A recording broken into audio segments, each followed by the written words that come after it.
Dernière conférence pour cet avant-midi, Madame Denoncourt qui est ici à l'avant, conférence qui s'intitule « De l'azote de fumier à la matière organique des sols, analyse des interactions entre fertilisants, texture et travail du sol ». Notre prochaine conférencière est doctorante en biologie végétale à l'Université Laval sous la direction de la professeure Caroline Hald et co-dirigée par Martin Champigny et Denis Anger. Madame Denoncourt a grandi sur une ferme laitière près de Drummondville. Elle a complété un bac en agronomie et une maîtrise sur les arrière-effets azotés des fumiers. Ses travaux de doctorat portent sur l'impact des différentes sources de fertilisants, sur les mécanismes de formation de la matière organique du sol et de la disponibilité en azote. Aujourd'hui, sa conférence vise à nous expliquer les interactions complexes entre l'azote, la matière organique, les fertilisants, le travail du sol et sa texture. C'est ça? Oui, c'est ça.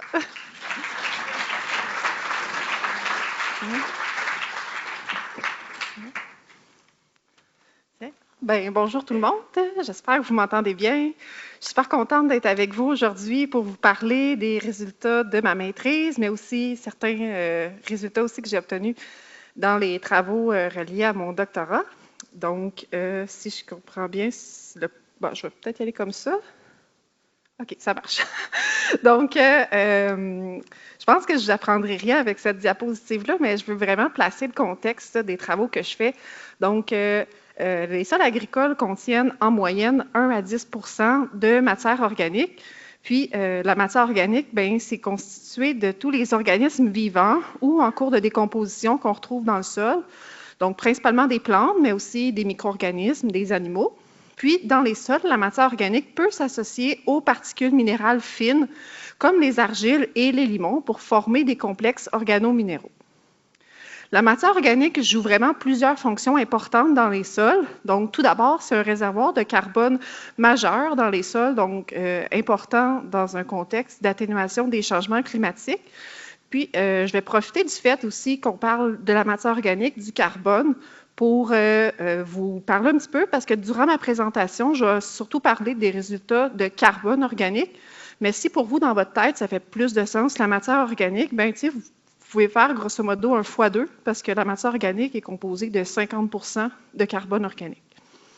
Par la suite, bien, la matière organique, c'est aussi une très grande réserve d'éléments nutritifs, notamment d'azote organique. Puis, c'est aussi un substrat pour les micro-organismes.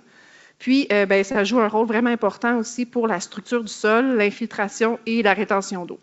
Et sûrement plein d'autres fonctions là, que je ne parle pas aujourd'hui, mais que vous savez qui sont importantes.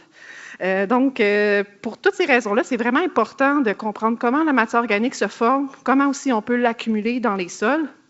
Et aujourd'hui, je vais vous parler des nouveaux modèles de formation de la matière organique, un petit peu la suite de ce que Martin Champigny vous avait présenté il y a 2 ans. Donc, on va se tenir un peu plus loin de tout ce qui est les modèles basés sur des extractions chimiques qui donnaient des substances chimiques là, comme les acides fulviques, les acides humiques, l'humine. Donc, je vais vraiment me concentrer sur des techniques d'études qui sont physiques, donc qui sont moins perturbantes là, pour la matière organique. Donc, pour ce qui est du modèle, donc, les résidus végétaux vont entrer dans le sol sous forme de matière organique légère. Puis la matière organique légère, bien, c'est ça, c'est des résidus végétaux dont la décomposition est commencée. Et plus la décomposition se poursuit, bien, les micro-organismes se multiplient et vont intégrer les résidus végétaux partiellement décomposés aux particules de sol pour former la matière organique grossière associée aux minéraux. Puis ici, j'ai des petites photos ici qui vous permettent de montrer un petit peu ce processus-là. Donc, on voit là, à gauche là, le gros résidu qui est recouvert de particules minérales. Puis, on voit à droite, là, la photo est comme encore plus zoomée. Puis, on voit là, le rôle que jouent les ifs fongiques là, pour maintenir un peu tout ça ensemble. Donc, revenons à notre modèle. Donc, ensuite, plus la matière organique se décompose, bien là, la taille des complexes organominéraux va s'affiner. Donc, va passer à la matière organique intermédiaire associée aux minéraux, puis à la matière organique fine associée aux minéraux. Puis, durant ce processus-là, bien, il y a un surplus d'azote qui va être rendu disponible pour alimenter les plantes. Voilà. La matière organique légère, puis la matière organique grossière associée aux minéraux, sont souvent considérées un peu équivalentes à ce qu'on appelle la matière organique particulière. Si vous avez déjà croisé ce terme ou entendu ce terme avant, ou son abréviation, la pomme. Donc, c'est ça, c'est un petit peu équivalent. Puis c'est des fonctions qui sont, c'est des fractions qui sont vraiment associées à des fonctions plus de nutrition des micro-organismes et de fertilité, notamment l'arrière-effet des fumiers ou l'arrière-effet azoté.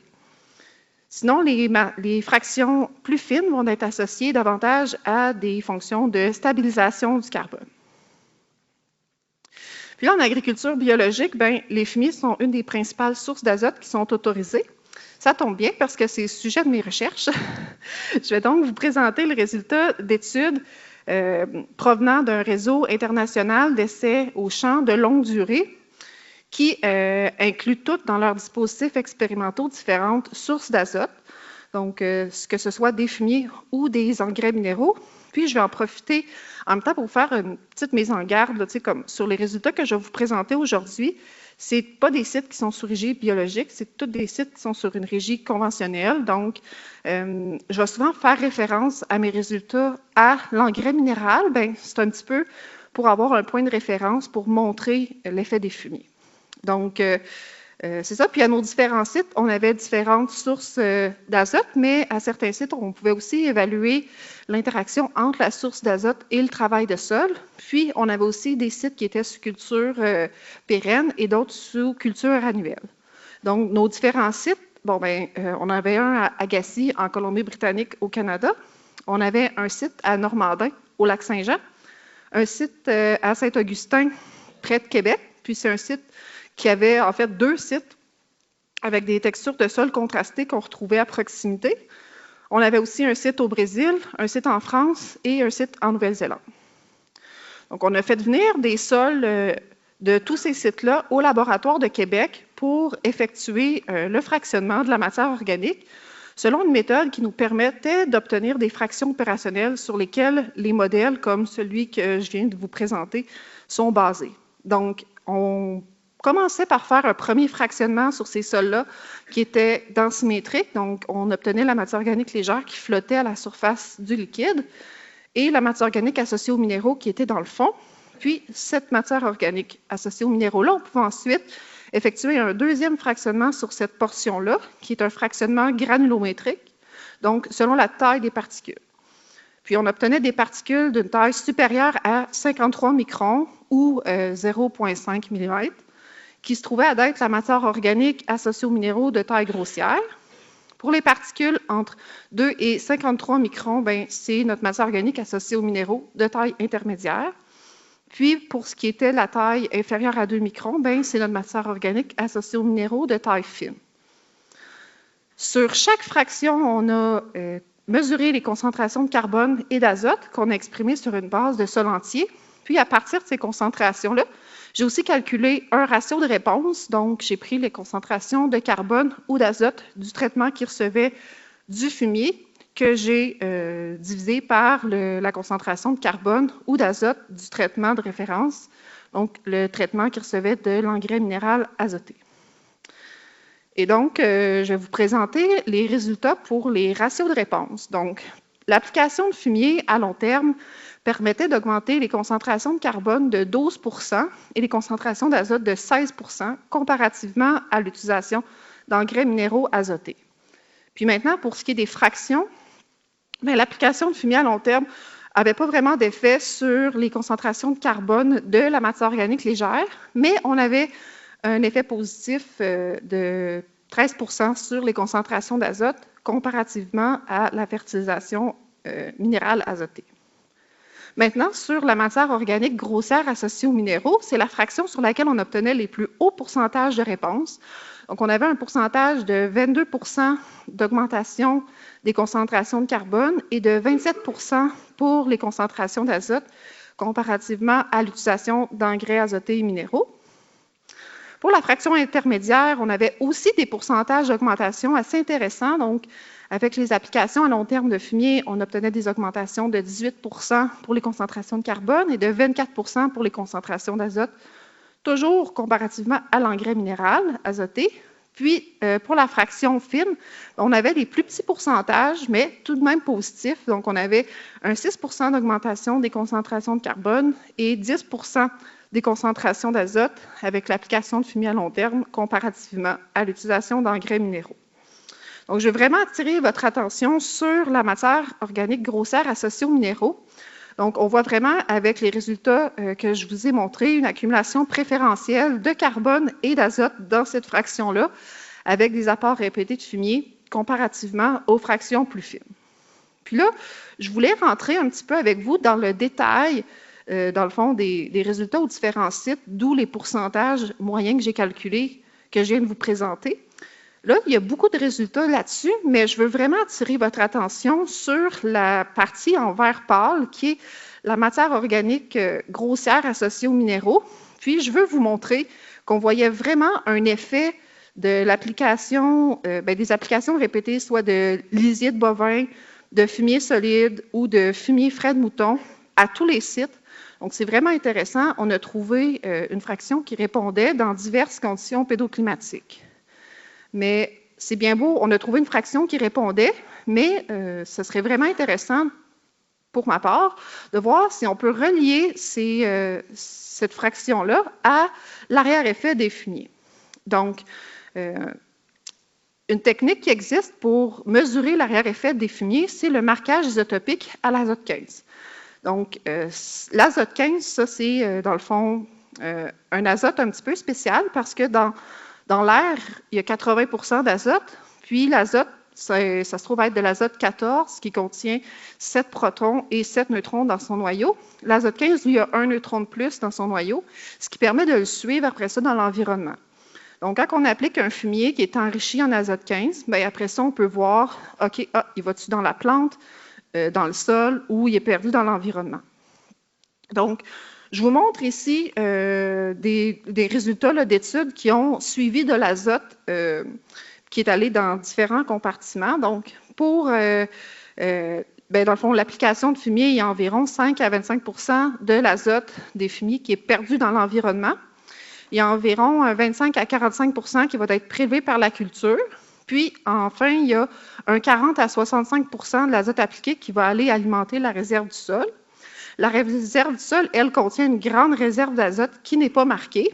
Et c'est donc elle qui peut être minéralisée. Donc, il y a environ 1 à 3 de l'azote des sols qui est minéralisé à chaque année pour fournir entre 20 à 200 kg d'azote par hectare. Et c'est ce processus-là de minéralisation de l'azote qu'on va appeler l'arrière-effet.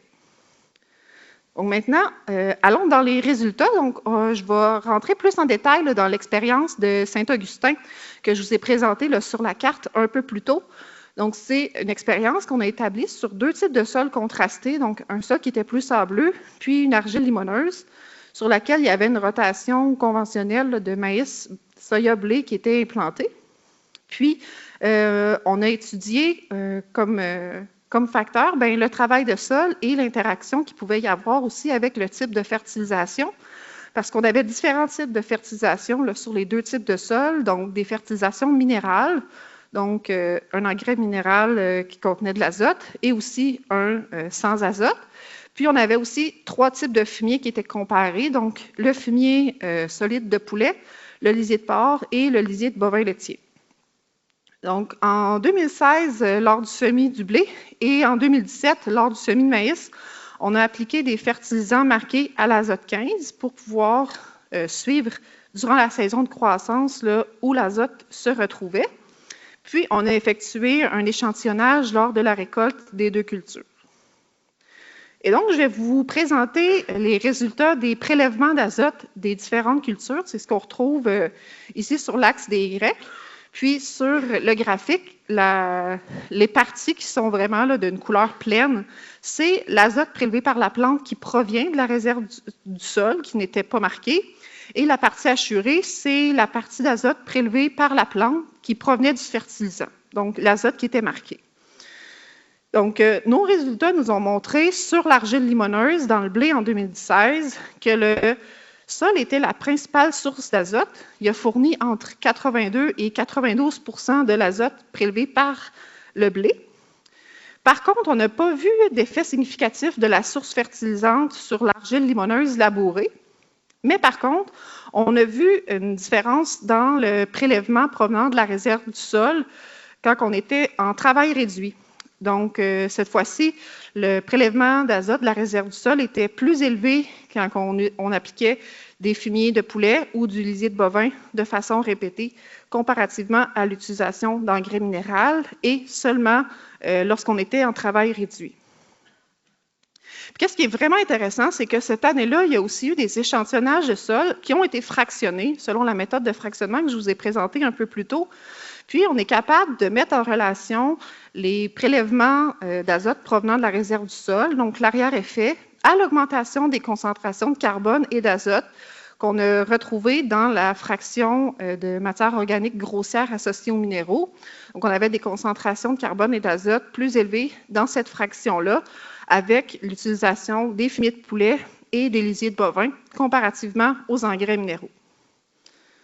Donc maintenant, on va passer toujours sur le blé, mais les résultats de prélèvement d'azote sur le loam sableux. Donc, dans ce sol-là, l'azote est encore la principale source d'azote pour les cultures. C'est une proportion qui varie entre 75 et 90 % de l'azote prélevé par le blé qui provenait de la réserve du sol. Mais cette fois-ci, lorsqu'on était en régie avec le labour, le prélèvement d'azote qui provenait de la réserve du sol était plus élevé avec une fertilisation de fumier de poulet comparativement aux engrais minéraux. Et on n'a pas vu d'effet significatif cette fois-ci en travail réduit. Donc, c'est un peu la situation inverse de ce qu'on a observé sur l'argile limoneuse.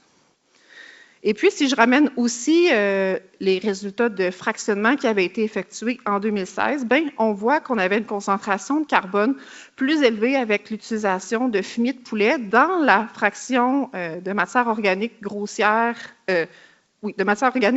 associée aux minéraux, comparativement à l'utilisation d'engrais minéraux pour le carbone dans ce cas-ci. Maintenant, pour le maïs en 2017, c'est une situation un petit peu spéciale. On avait eu une année un petit peu plus anormale cette année-là. C'est une année qui avait eu beaucoup de précipitations puis qui avait fait pas si chaud que ça. Et on n'a pas vu d'effet des différentes sources fertilisantes. Mais par contre, le sol demeurait tout de même la principale source d'azote pour les plantes. Il a fourni entre 86 et 96 % de l'azote prélevé par le maïs, ce qui est vraiment une bonne proportion. Et quand on était sur l'argile limoneuse, bien, on voit que la contribution de la réserve était supérieure lorsqu'on était dans une régie en travail réduit, donc ce qui est cohérent avec ce qui s'est passé dans le blé en 2016. Et pour le loam sableux, bien là, la contribution de la réserve était supérieure lorsqu'on était en labour. Donc, encore une fois, cohérent avec le blé, ce qu'on a observé dans le blé en 2016. Donc, nos résultats montrent que les pratiques de travail de sol qui optimisent la contribution de la réserve ou l'arrière-effet vont varier selon le type de sol et on serait probablement gagnant à adapter nos pratiques en fonction du travail de sol. Donc, en résumé, un petit peu pour faire le tour de ces résultats-là, on a vu qu'après 5 années d'application de fumier, dans certaines conditions, on avait un arrière-effet des fumiers qui s'était développé. Cependant, l'intensité du travail était un facteur important qui modulait l'arrière-effet selon le type de sol. Et pour expliquer un petit peu ça, bien, sur l'argile limoneuse, c'était un sol qui avait plus de particules d'argile et qui avait le potentiel de stocker plus d'azote dans les complexes organominéraux. Et donc, sur ce site-là, probablement que la réduction du travail de sol a permis d'augmenter la biomasse microbienne en surface et favoriser le développement de l'arrière-effet.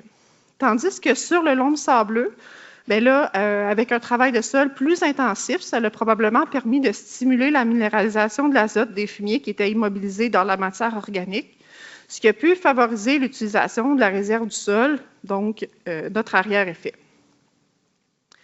Et donc, en conclusion, la réserve du sol, c'est la principale source d'azote pour les plantes, comme on l'a vu. C'était au moins 75 % du prélèvement total d'azote du blé et du maïs qui provenait de la réserve du sol dans l'expérience de Saint-Augustin. Puis selon une méta-analyse aussi qui est sortie en 2019, ben, c'est 58 % du prélèvement total en moyenne qui provenaient de la réserve du sol. Donc, c'est vraiment très important là, de considérer la réserve du sol et la fourniture d'azote qu'elle peut avoir. Puis, on est capable aussi de l'augmenter dans le temps quand on utilise des fumiers. Mais, comme je le disais, on peut aussi la maximiser lorsqu'on combine le bon travail de sol avec le bon type de sol. Pour ce qui est du fertilisant qu'on applique, j'en ai un petit peu moins parlé, mais même s'il ne représente pas beaucoup d'azote, comparativement à ce qu'on trouve dans la réserve du sol, il est quand même nécessaire là, pour obtenir des bons rendements. Et puis, on a aussi vu que la fraction de la matière organique grossière associée aux minéraux pouvait être un indicateur de la capacité des sols à fournir de l'azote, donc qui serait probablement responsable de l'arrière-effet des fumiers dans diverses conditions pédoclimatiques. Puis aussi, c'est aussi une fraction qui pourrait être un précurseur de l'accumulation à long terme de carbone stable dans les fractions fines, comme on l'a vu avec le modèle conceptuel. Puis là, en terminant, je veux juste faire un petit aparté sur des travaux que je suis actuellement en train d'analyser, ce qui se trouve à être la caractérisation des sucres dans les différentes fractions pour vérifier si on a bel et bien le lien évolutif que je vous présente entre les différentes fractions. Donc, notre hypothèse, c'est que la matière organique légère serait davantage composée de sucres végétaux. Puis ensuite, lorsqu'on passe à la matière organique grossière, bien là, on aurait encore une dominance de sucres végétaux, mais aussi des sucres fongiques. Dans la matière organique intermédiaire, là, on aurait des sucres microbiens mixtes, donc autant fongiques que bactériens. Puis dans la matière organique fine, bien là, on aurait vraiment une dominance de sucres bactériens. Donc, ça va être des résultats à suivre là, que je vais pouvoir analyser et présenter dans les prochains mois. Donc, c'est ça. Voici mes références. Puis, je vous remercie pour votre attention. Merci beaucoup. Je me sens petit. Vous n'avez pas un petit banc. Vraiment intéressant de voir à quel point la réserve du sol peut contribuer de façon significative. Vraiment intéressant. Est-ce qu'il y a des questions dans la salle? Oui, il y avait 2 questions. Muriel, tu n'as pas droit. À l'arrière.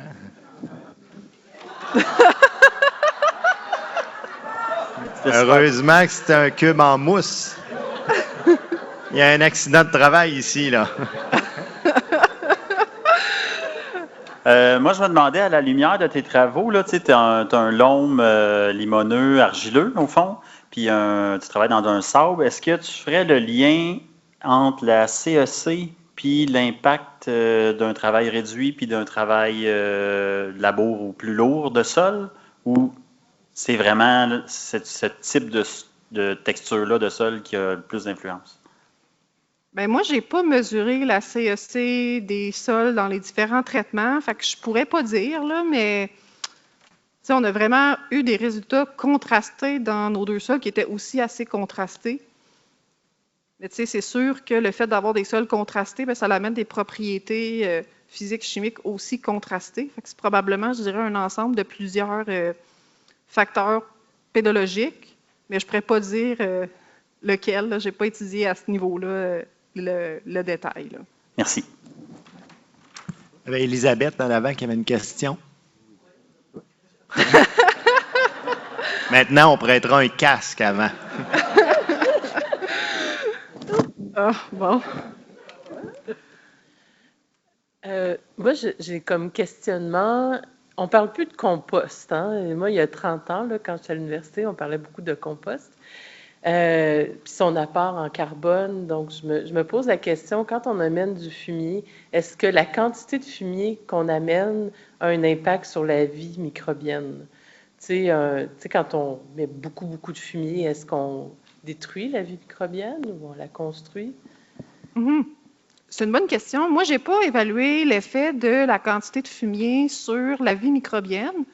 Mais j'ai évalué, là, dans le cadre de d'autres travaux, l'effet de la quantité de carbone apportée par les fumiers sur les concentrations de carbone et d'azote des différentes fractions. Puis il y avait vraiment une relation linéaire. Donc, plus on appliquait de fumier, plus il y avait du carbone et de l'azote dans toutes les fractions. Et on avait toujours la matière organique grossière associée aux minéraux qui répondait de façon disproportionnée. Okay. Ouais. Dernière question, Muriel. Tu as droit. Non, mais là, c'est correct. Tu as observé par rapport au type de sol, puis la réserve en azote à Saint-Augustin. Mais est-ce que tu as observé les mêmes données ou y a-t-il des données aussi à travers d'autres études qui appuyaient ce que tu as mentionné?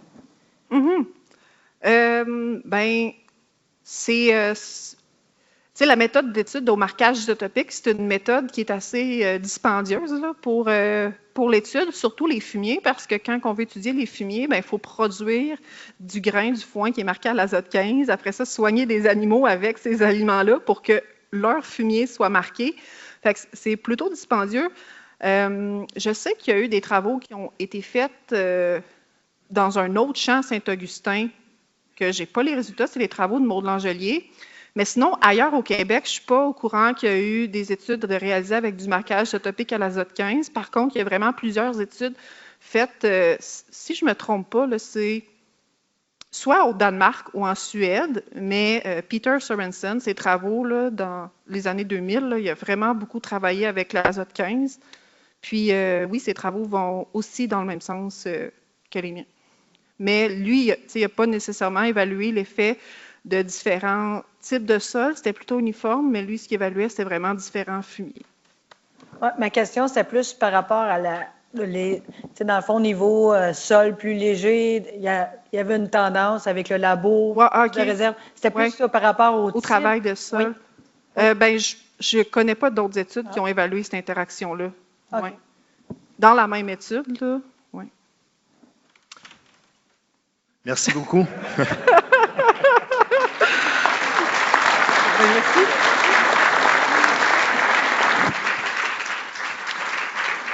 Vraiment, 4 conférences extrêmement intéressantes ce matin.